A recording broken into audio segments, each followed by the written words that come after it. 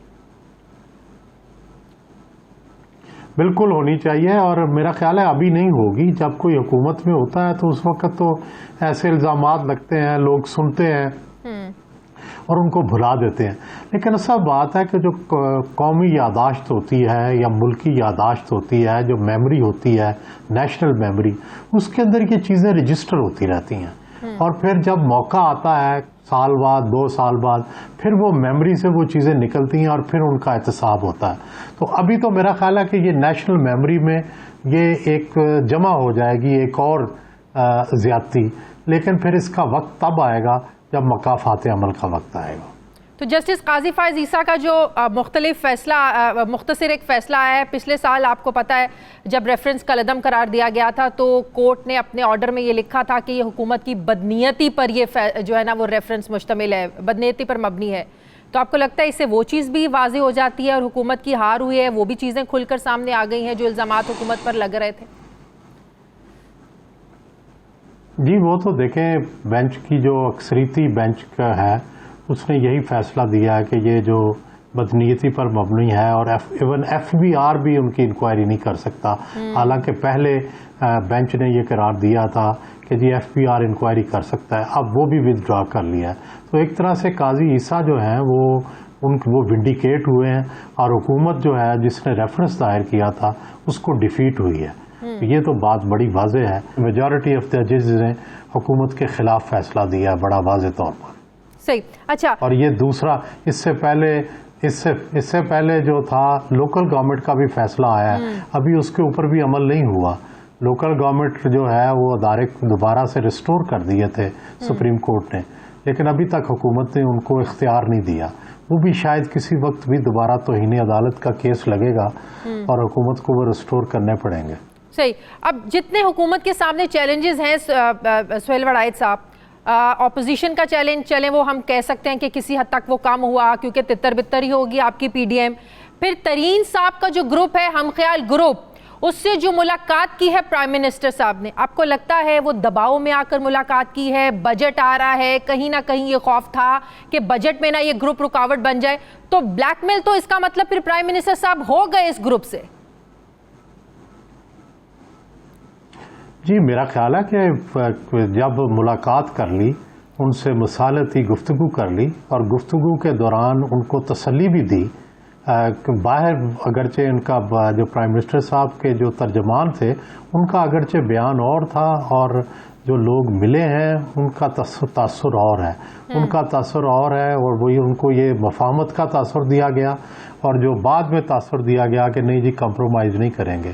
لیکن میرا خیال ہے کہ کسی حد تک آپس میں انڈرسٹینڈنگ ہو چکی ہے. اچھا، یہ نہیں ہے کہ صرف بجٹ تک کا لالی پاپ دیا گیا ہے؟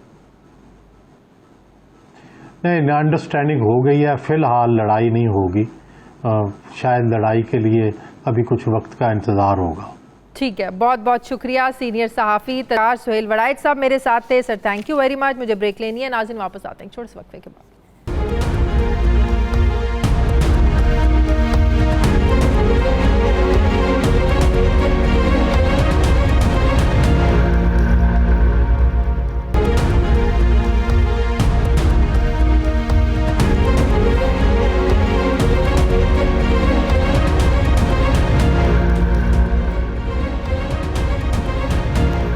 بریک کے بعد ایک بار پھر سے آپ کو خوش آمدید کہتے ہیں. ناظرین، کراچی کے حلقہ NA 249 میں اب ووٹنگ کی گنتی کا عمل جاری ہے. NA 249 کی سیٹ فیصل واؤڈا کے سینیٹر بننے کے بعد خالی ہوئی تھی. آج اس سیٹ پر تحریک انصاف کے امجد اقبال آفریدی، مسلم لیگ نون کے مفتاح اسماعیل، پاکستان پیپلز پارٹی کے قادر خان مندوخیل اور پاک سرزمین پارٹی کے مصطفیٰ کمال یہ مد مقابل ہیں. سندھ حکومت نے آج حلقہ NA 249 میں عام تعطیل کا اعلان کیا ہوا تھا. مجموعی طور پر ووٹنگ کا جو سارا دن تھا، عمل تھا، سارا پروسیس پرامن رہا. ذرائع کے مطابق دوران انتخابات کچھ مقامات پر انتخابی ضابطۂ اخلاق کی خلاف ورزی بھی دیکھنے میں آئی. اور رپورٹ کے مطابق ایک پولنگ اسٹیشن پر پریزائڈنگ آفیسر نے 2 بجے ہی پولنگ ایجنٹ سے فارم 45 پر دستخط کروا لیے تھے، جس پر پھر الیکشن کمیشن نے یہ دستخط شدہ فارم 45 اس کو منسوخ کیا۔ ناظرین، 2018 کے الیکشن میں اس سیٹ پر فیصل واوڈا اور شہباز شریف مد مقابل تھے، جس میں فیصل واوڈا نے شہباز شریف کو بڑے معمولی مارجن سے شکست دے کر الیکشن جیتا تھا۔ 2018 کے عام انتخابات میں اس سیٹ پر تحریک انصاف کے فیصل واوڈا نے 35,344 جبکہ مسلم لیگ نون کے شہباز شریف نے 34,626 ووٹ لیے تھے۔ فیصل واوڈا نے شہباز شریف کو 718 کے ووٹوں سے کے فرق سے شکست دی تھی، لیکن آج کے ضمنی انتخابات میں کہا جا رہا ہے کہ ٹرینڈ بالکل مختلف نظر آ رہا ہے۔ سوال اٹھ رہا ہے کہ اگر تحریک انصاف 2018 کی جیت کو آج کے ضمنی انتخابات میں برقرار نہیں رکھ پاتی تو پھر اس دعوے کا کیا ہوگا کہ تحریک انصاف تو آج بھی مقبول ہے عوام میں؟ کیا صورتحال ہے؟ کراچی سے ہمارے رپورٹر وقاص باقر ہمارے ساتھ ہیں۔ بہت شکریہ وقاص آپ کا۔ وقاص، جو میرے پاس ابھی تک جو ریزلٹس ہیں ان کے مطابق مفتاح اسماعیل جو ہے مسلم لیگ نون کے 5,379 ووٹوں کے ساتھ آگے ہیں، اس کے بعد پاکستان پیپلز پارٹی کے جو کینڈیڈیٹ ہیں وہ 4,017 ووٹوں کے ساتھ دوسرے نمبر پر ہیں، پھر تحریک لبیک پاکستان تیسرے نمبر پر ہے 2,364 ووٹوں کے ساتھ۔ اس وقت ظاہر ہے گراؤنڈ ریئلٹی بہتر طور پر آپ بتا سکتے ہیں، کیا صورتحال ہے اس وقت؟ دیکھیں، آج NA 249 کے ضمنی انتخاب کے حوالے سے 3 چیزیں انتہائی اہم ہیں جو اب تک کے غیر حتمی غیر سرکاری ابتدائی نتائج سامنے آئے ہیں۔ اس سے ایک چیز واضح ہو گئی کہ متحدہ قومی موومنٹ ایک بار پھر اپنے اس حلقہ انتخاب میں کامیاب نہیں رہی، اور پاک سرزمین پارٹی کے سربراہ سید مصطفیٰ کمال بھی اس نشست پر کامیاب ہونے نہیں جا رہے۔ جو اب تک کے انتخابی نتائج کا ٹرینڈ ہے وہ ان دونوں جماعتوں کو تو اس حوالے سے کوئی جو ان کے لیے اطمینان بخش اطلاعات موصول نہیں ہو رہی۔ اب پاکستان تحریک انصاف کی اگر ہم بات کریں تو پاکستان تحریک انصاف نے اس نشست پر 2018 میں گو کی کامیابی حاصل کی تھی، لیکن 1988 سے لے کر گزشتہ 8 عام انتخابات اور ضمنی انتخابات میں اس حلقہ انتخاب کا یہ ٹرینڈ رہا ہے کہ یہاں پر جب بھی کوئی امیدوار کامیاب ہوا ہے، چاہے وہ ضمنی انتخاب ہو یا عام انتخابات ہو، اس کا جو فتح کا مارجن ہے وہ 1000 سے 2000 کے درمیان ہی رہا ہے۔ 1988 کے بعد سے پاکستان پیپلز پارٹی اس نشست پر کامیاب نہیں ہو سکی ہے۔ 1990 سے لے کر 2018 تک پاکستان مسلم لیگ نون کا اس حلقہ انتخاب میں مستقل ووٹ بینک رہا ہے۔ پاکستان تحریک انصاف اس حلقہ انتخاب میں 2018 میں آئی تھی، لیکن جو 2021 کا ضمنی انتخاب ہے، آج جو پاکستان پیپلز تحریک انصاف کی جو اس وقت تک ناکامی کی وجہ جو اس وقت تک اسسمنٹ کی جا سکتی ہے، اندازہ لگایا جا سکتا ہے، ایک تو پاکستان تحریک انصاف کا تنظیمی اسٹرکچر جو ہے وہ خاصا کمزور آج کے ضمنی انتخاب سے ظاہر ہوا ہے کہ بعض ایسے پولنگ اسٹیشن جہاں پر اکثریتی پاکستان تحریک انصاف کے کارکنان کی تھی، وہاں پر ان کے مرد اور خواتین پولنگ ایجنٹس بہت تاخیر سے پہنچے۔ پاکستان تحریک انصاف کے ارکان سندھ اسمبلی ایسے حلقوں میں تو ضرور نظر آ رہے تھے جہاں پر ان کو نمائشی کام کیا جا سکے یا ان کو کیمرہ اگر تحریک انصاف اپنی سیٹ کو برقرار نہیں رکھ پاتی تو کیا ہم بڑی وجہ کہہ سکتے ہیں کہ عوام ان سے ناراض ہوئی اور دوبارہ سے تحریک انصاف کو نہیں چنا؟ تحریک انصاف کا نمائندہ ان کے لیے قابل قبول نہیں تھا، کیا وجہ ہم سب سے بڑی کہہ سکتے ہیں؟ فیصل واوڈا کی سیٹ تھی یہ۔ دیکھیں NA 249 کے جو ووٹرز کی آپ رائے عامہ کو اگر دیکھیں گے تو صرف ایسا نہیں ہے کہ پاکستان تحریک انصاف کی مجموعی پالیسیوں سے جو وفاقی حکومت کی پالیسی ہیں پورا ملک نالا ہے اور عام آدمی سے لے کر خواص تک ان پر ناراضگی کا اظہار کرتے ہیں، لیکن NA 249 کے جو ہم نے ضمنی انتخاب میں ووٹرز کی رائے عامہ کا جو اندازہ لگایا تھا وہ قدر مختلف تھا، اور یہاں پر جو عوام کی اور ووٹرز کی رائے تھی کہ اگر پاکستان تحریک انصاف بہتر انداز میں کام کرتی اور صرف نمائشی دورے وفاقی وزراء کے کرانا یا شہریار آفریدی اور امجد نیازی کو میاں والی اور کوہاٹ سے بلا کر لانے کے بجائے متحرک انداز میں اگر مہم چلاتی اور مضبوط انداز میں کام کرتی اور اتحاد و یگانگت کے ساتھ کرتی تو جیت جاتی۔ یہاں کے عوام سمجھتے تھے کہ عمران خان کا جو ویژن ہے، جو ان کا جو یہاں کراچی کے لیے جو ان کا ویژن ہے وہ کامیاب ہو سکتا ہے، اور جو اس حوالے سے جو پروپیگنڈا ہے وہ اس کو پروپیگنڈا سمجھتے تھے، لیکن پاکستان تحریک انصاف کی مرکزی قیادت سے لے کر صوبائی قیادت تک انہوں نے اس چیز کو یہاں پر وہ نہیں لیا۔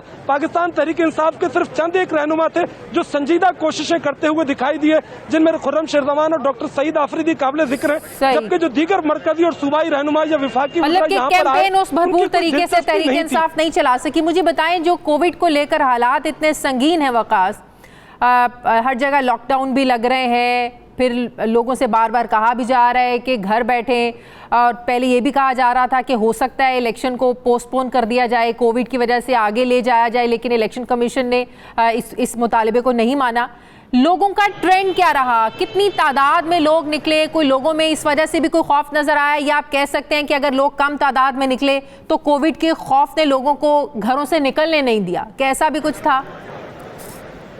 دیکھیں، کراچی کے مختلف علاقوں میں آپ جو اکثر گنجان آباد علاقے ہوں، رہائشی علاقے ہوں، صنعتی علاقے ہوں، ایک مجموعی جو ٹرینڈ ہے کراچی میں کورونا ایس او پیز پر عمل درآمد نہ کرنے کا ہے۔ اور ایسا نہیں تھا کہ کورونا ایس او پیز کے وجہ سے لوگ ووٹرز نہیں نکلے، یا رمضان کی جو صورتحال ہوتی ہے، عمومی لوگوں کے جو اوقات کار ہیں وہ متاثر ہوتے ہیں، اس وجہ سے بھی نہیں نکلے۔ یہاں پر جو ووٹرز کو باہر نہ نکالنے کی ناکامی کی تمام تر ذمہ داری اس حلقہ انتخاب میں حصہ لینے والی ان 6 جماعتوں پر ہے، جنہوں نے اپنی انتخابی مہم پر تو کروڑوں روپے خرچ کیے، لیکن پولنگ ڈے کے اوپر جو کام کرنا تھا، پولنگ ایجنٹس کو لانے سے لے کر ووٹرز کو پولنگ اسٹیشن پہنچانے تک، اس میں تمام جماعتیں ناکام رہیں۔ اب تک کے جو غیر حتمی غیر سرکاری نتائج ہیں اور جو ابتدائی اب تک جو گنتی کا عمل مکمل ہوا ہے، اس سے جو اندازہ لگایا جا سکتا ہے کہ 25% سے بھی کم ٹرن آؤٹ رہا ہے۔ تو یعنی آپ 75% اس حلقے کے ووٹرز نے اس ضمنی انتخاب میں اپنے آپ کو حصہ نہیں لیا، اور اس کی مختلف وجوہات ہیں۔ بعض جماعتیں جو یہاں پر چونکہ NA-249 اکثریتی جو کثیر اللسانی شہر علاقہ ہے، کثیر الفقہی علاقہ ہے، یہاں پر مختلف برادریاں ہیں جن میں سواتی، آفریدی قبائل ہیں، پختون قبائل ہیں، ہزارے کے لوگ ہیں، میاں والی کے لوگ ہیں، تو سب نے اپنے اپنے ٹرینڈ کی بنیاد پر ووٹ دینے اور نہ دینے کا فیصلہ کیا۔ وقاص، مجھے ایک اور بات بتائیں، کیا ووٹر آپ کو ٹرانسفر ہوتا بھی نظر آیا ہے؟ ظاہر ہے ہم نے بہت انتخابات میں دیکھا ہے کہ اگر ایک پارٹی پرفارم نہیں کر پاتی یا اس حلقے کا جو MNA MPA ہوتا ہے وہ اچھی کارکردگی نہیں کر پاتا، لوگوں کے لیے کچھ نہیں کر پاتا، تو لوگ اس سے ناراضگی کا اظہار یا تو گھر بیٹھ کر کرتے ہیں یا غصے میں کہتے ہیں نا، ناراضگی کا اظہار کرتے ہیں دوسری پارٹی کو ووٹ دے کر۔ کیا ووٹ آپ کو اس سے ٹرانسفر بھی ہوتا نظر آیا ہے PTI سے نون لیگ کی طرف؟ دیکھیں، PTI سے نون لیگ کی طرف تو ووٹ ایسا نہیں گیا، چونکہ میں نے آپ کو بتایا 1990 سے لے کر یہاں 2018 تک نون لیگ کا ایک مستقل ووٹنگ کا ٹرینڈ ہے، اور یہاں پر ان کا ایک مضبوط حلقہ انتخاب موجود ہے۔ تاہم NA-249 ضمنی انتخاب میں پاکستان پیپلز پارٹی نے اپنی پوزیشن بہتر کی ہے، اور 1988 کے بعد پہلی مرتبہ ہے کہ اس بلدیہ ٹاؤن، اتحاد ٹاؤن اور گلشن غازی پر مشتمل اس حلقہ انتخاب میں پاکستان پیپلز پارٹی اس پوزیشن پہ آئی ہے کہ وہ دوسرے اور تیسرے نمبر پر اور اسٹینڈ کر رہی ہے۔ تو یہ پاکستان پارٹی کے لیے یقیناً اپنا ووٹ جو ہے وہ ووٹ بینک بڑھایا ہے، لیکن اس کے پیچھے عارضی سا انتظام ہے، مصنوعی سا انتظام پاکستان پیپلز پارٹی کی جانب سے کیا گیا۔ صرف حالیہ چند دنوں کے دوران جو ہے پاکستان پیپلز پارٹی کی جانب سے اس حلقہ انتخاب میں بعض ایسے علاقوں میں جو پانی کی قلت سے شدید متاثر تھے، وہاں پر پانی کی لائنوں کے لیے پائپ ڈالے گئے، لوگوں کے گھروں پر راشن بھی پہنچائے گئے، اور پاکستان پیپلز پارٹی کی جانب سے ایسے کام کیے گئے۔ لیکن اوورآل پاکستان پیپلز پارٹی نے اپنا ووٹ بینک یہاں پر بڑھایا، لوگوں کے ساتھ جو یہاں پر مختلف برادریاں تھیں، مختلف کمیونٹیز تھیں جس میں اردو بولنے والے اور پختون کمیونٹیز تھیں، ان کے ساتھ اپنا آپ کو جو انگیج کیا، اور اس سے یقیناً ان کا ووٹ بینک بڑھا ہے۔ تحریک لبیک پاکستان نے اپنا جو ان کا ووٹنگ ٹرینڈ تھا اس تمام تر گزشتہ دنوں کی صورتحال کے باوجود انہوں نے اسٹینڈ کیا۔ ایک حیران کن بات یہ تھی کہ جہاں پر پاکستان مسلم لیگ نون، PTI اور پیپلز پارٹی کے پولنگ ایجنٹ جن پولنگ اسٹیشن پر پہنچے نہیں تھے یا تاخیر سے پہنچے تھے، وہاں پر تحریک لبیک کے مرد و خواتین پولنگ ایجنٹس موجود تھے، جس سے ان کا اندازہ لگایا جا سکتا ہے کہ وہ صرف ایک جو ہے وہ کیا کہتے ہیں۔ بہت بہت شکریہ وقاص باقر ہمارے ساتھ تھے، بہت شکریہ آپ کا۔ پروگرام کا وقت ختم ہو گیا، فیڈ بیک آپ ہمیں ضرور دیجیے گا، اپنا خیال رکھیے گا، مجھے اجازت دیجیے، اللہ حافظ۔